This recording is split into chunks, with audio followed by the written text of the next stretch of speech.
Pemirsa, kita akan lanjutkan diskusi kita. Tadi salah satu narasumber, Nusron, bilang bahwa ALC itu selalu menghadapkan dua kubu yang berbeda. Terpaksa saya jawab bahwa itu demokrasi. Kalau mau api itu hidup, api baru hidup, kata orang kampung saya. Bersilang kayu dalam tungku, baru api bisa nyala. Kalau sama-sama lurus saja tidak akan pernah nyala. Demokrasi gak akan hidup.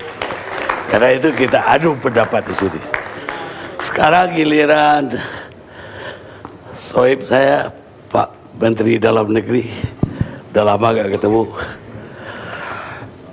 Pak Menteri, saya persilakan menanggapi ya. Udah dua pembicara sebelumnya. Tiga dengan Pak Wiranto. Terima kasih. Assalamualaikum warahmatullahi wabarakatuh. Pak Karni dan teman-teman sekalian, pemerintah itu satu. Sehingga apa yang disampaikan Pak Menko Polhukam tentunya harus sama dengan saya. Yang kedua, tadi tausiah Mas Yusril dan Bang Lubis, ya itulah kedua beliau. Saya kenal Pak Yusril sejak zaman muda di Ciputat, ya itulah Pak Yusril, tidak pernah berubah. Ya, kita harus menghargai sebuah mekanisme ini. Ada yang berubah. Dulu dia dalam pemerintahan, sekarang dia di luar pemerintahan. Dulu suaranya tidak pernah berlawanan dengan pemerintah. Tidak, sama juga. Oh, sama pola juga. pikirnya sama juga diskusi. Begini,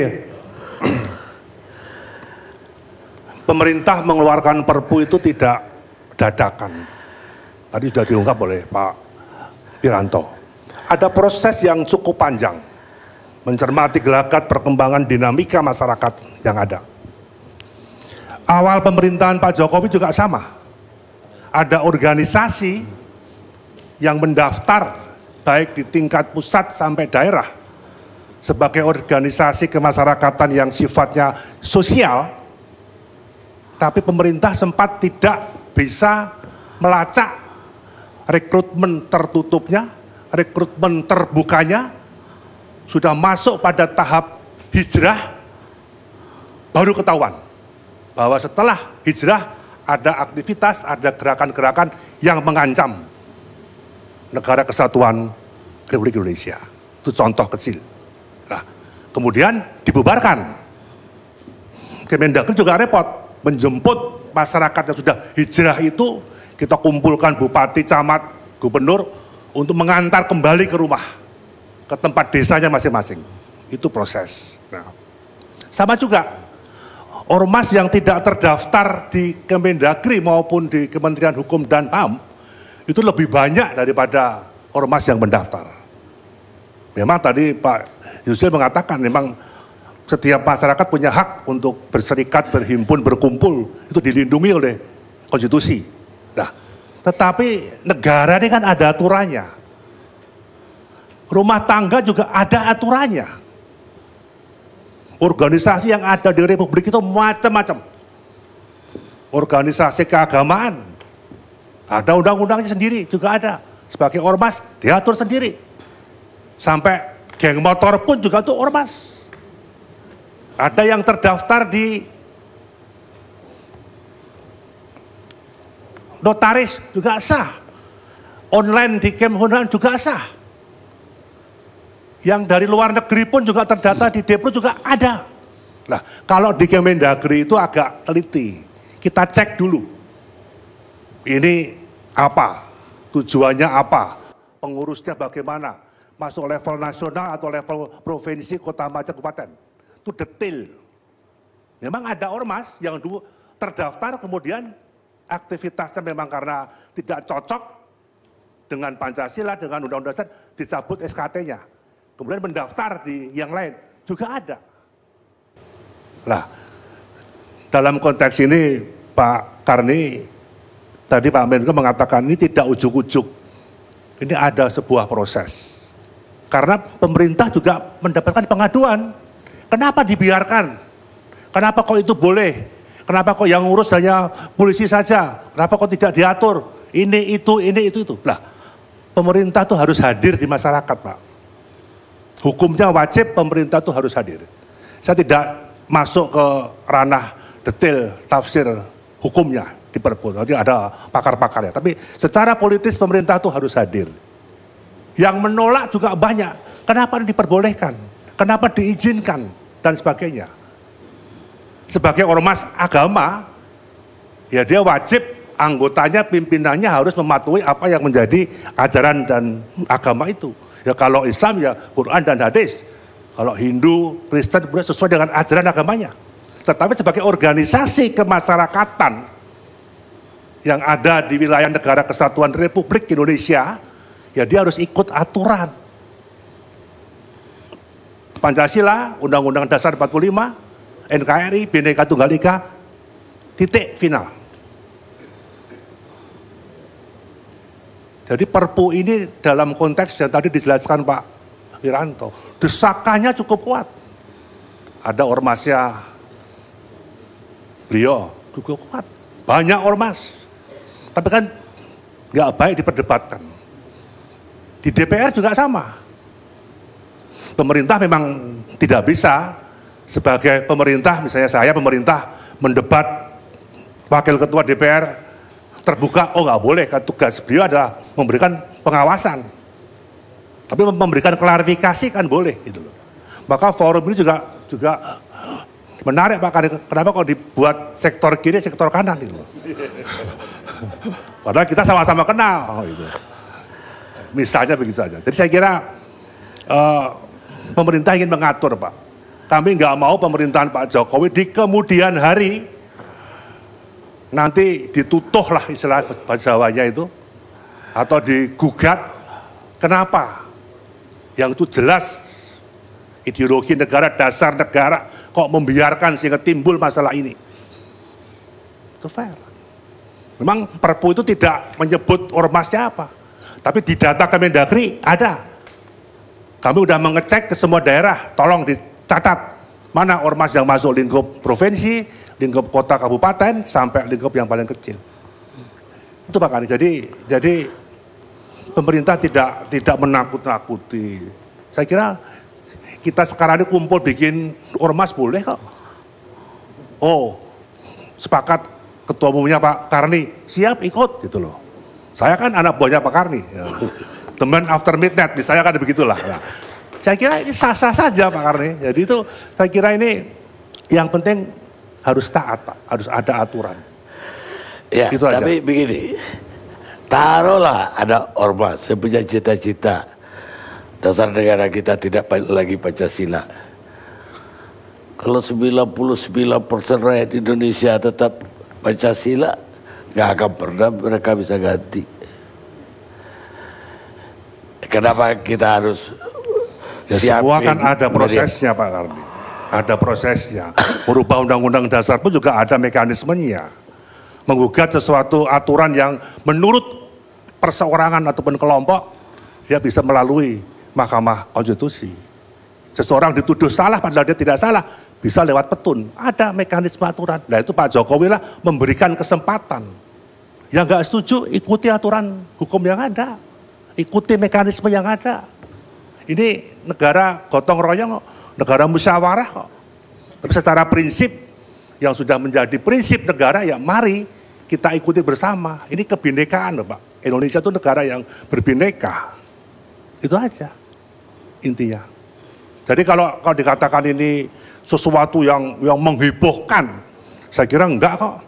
Dulu undang-undang ormas dibentuk, ada kok 2 fraksi partai yang lari nggak ikut juga ada. Tokoh-tokoh masyarakat yang menolak, yang menggugat sampai ke Komnas HAM juga ada. Zaman undang-undang ormas tahun 2013 sampai paripurna gagal tertunda juga ada. Sekarang menolak lagi juga sah-sah saja, nggak ada masalah. Yang dulu tidak menganggap undang-undang ormas ini tidak demokratis, sekarang mengatakan juga sama, Perpu tidak demokratis, sama juga. Orangnya juga banyak yang sama. Saya kira negara sudah memberikan kebebasan. Hanya tadi mohon aturan. Yang kecil pun keluarga pun juga sama. Tingkat RT RW juga ada aturannya. Apalagi negara yang besar.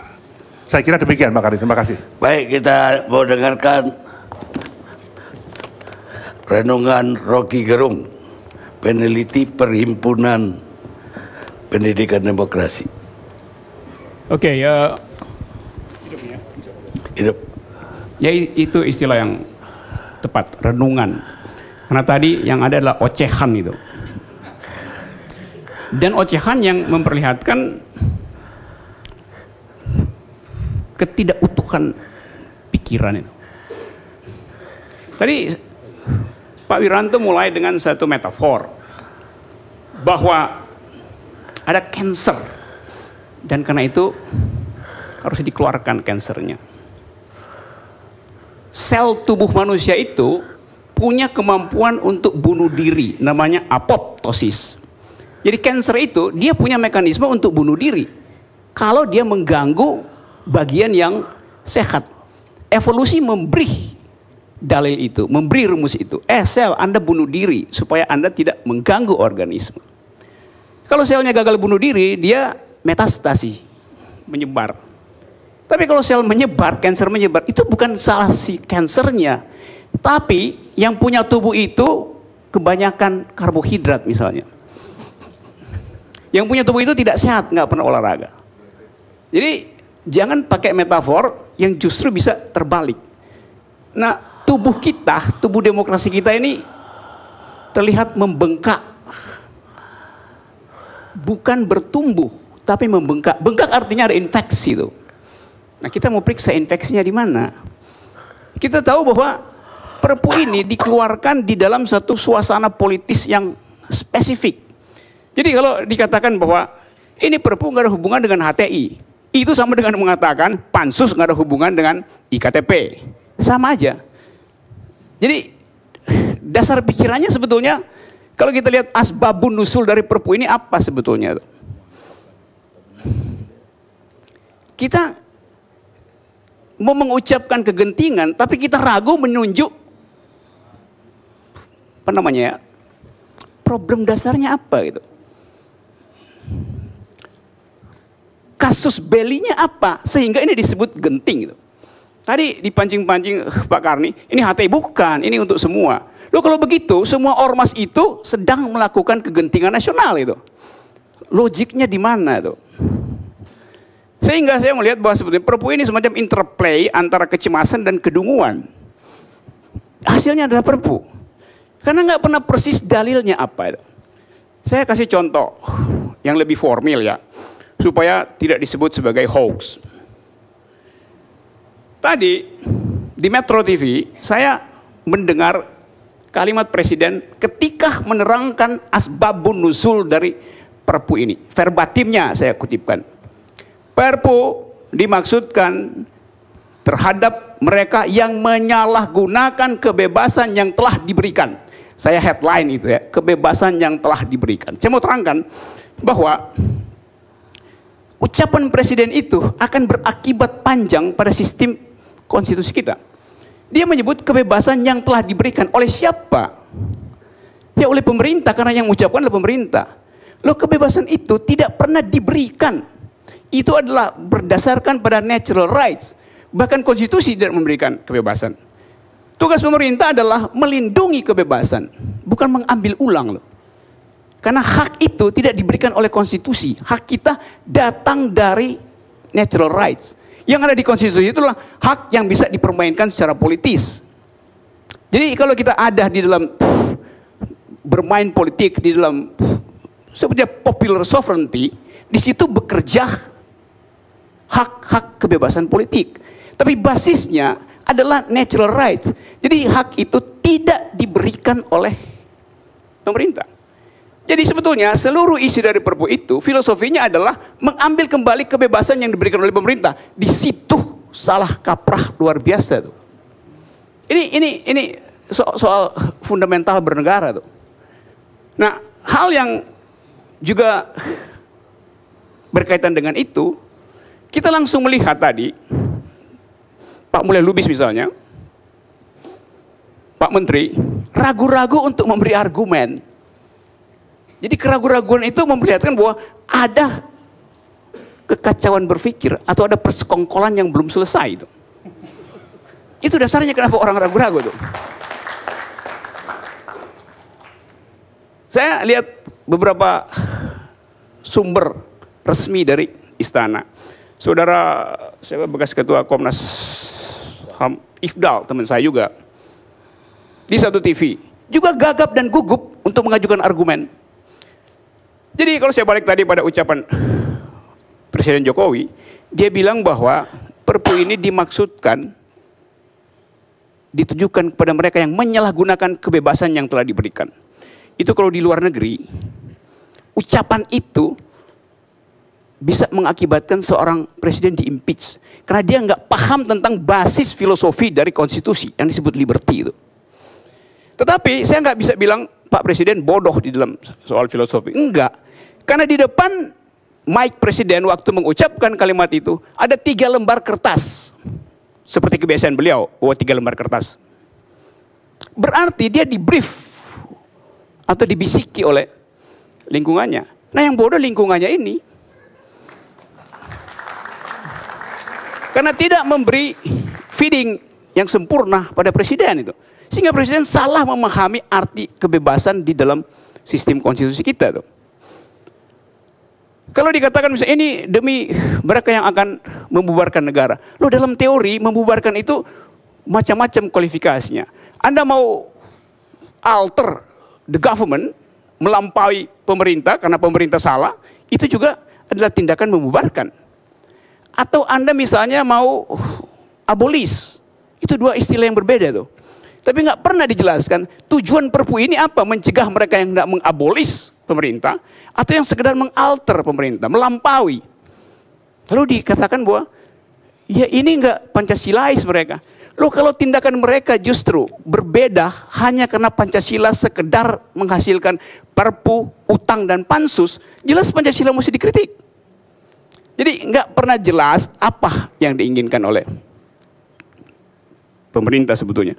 Kalau dikatakan bahwa ini agar supaya Indonesia tetap berbasis pada satu pikiran Pancasilais sehingga ideologi lain nggak bisa. Aceh itu udah lain sama sekali.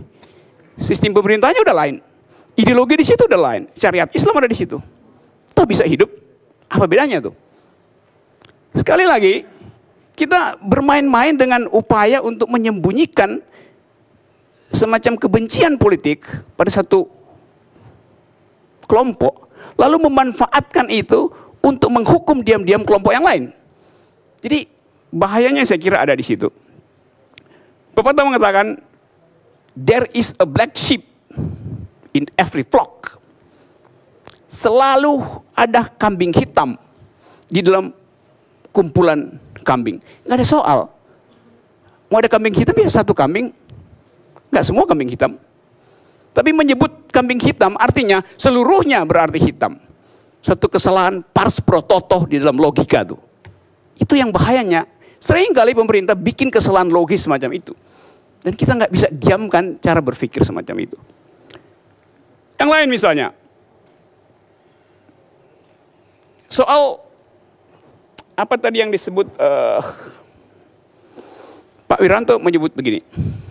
Kita perlu bersatu karena itu perlu Perpu agar supaya kita punya energi yang sama untuk berhadapan dengan globalisasi. Lain lagi jalan pikirannya. Jadi Perpu dibuat agar supaya kita bersatu menghadapi globalisasi itu. Jadi Anda lihat kekacauan pikiran demi kekacauan pikiran diperlihatkan oleh pemerintah. Sehingga yang terjadi sekarang bukan kegentingan yang memaksa, tapi memaksakan kegentingan. Terima kasih. Kita rehat dulu pemirsa sejenak.